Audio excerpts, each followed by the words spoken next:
Recent news reports by the New York Times about an website called NewsClick have caused some huge political controversies over here, because it is alleged that this organization NewsClick is associated by an individual by the name of Neville Roy Singham, who is accused, at least as far as the questions raised by the New York Times article, of pushing Chinese propaganda in not just India but also in the United States. While of course over here it does seem that this has even rocked Parliament, where in fact the matter was raised by the Leader of the House in the Rajya Sabha, Piyush Goyal. Of course, later the Congress party demanded action or a motion be moved against the Leader of the House for what they said were, very accusatory words being used. In fact, saying that since the allegation is that, the words used by Piyush Goyal indicated that they were traitors, that action should be taken against Mr. Goyal. Of course, Piyush Goyal's office has later clarified that the word traitor was never used by the Leader of the House. Nevertheless,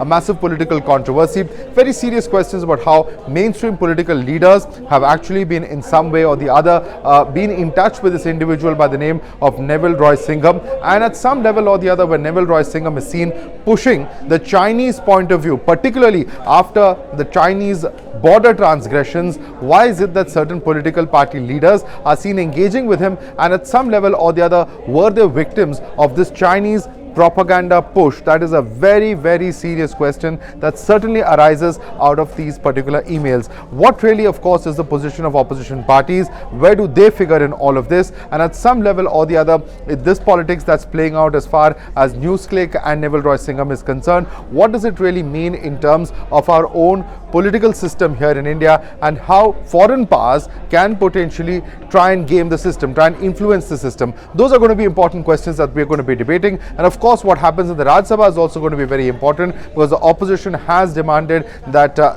there should be a motion moved against the Leader of the House, Piyush Goyal. What happens and what will transpire tomorrow will also be quite interesting to watch out for. So do join us on this first debate at 9:57 this evening on the Newshour at 10 agenda.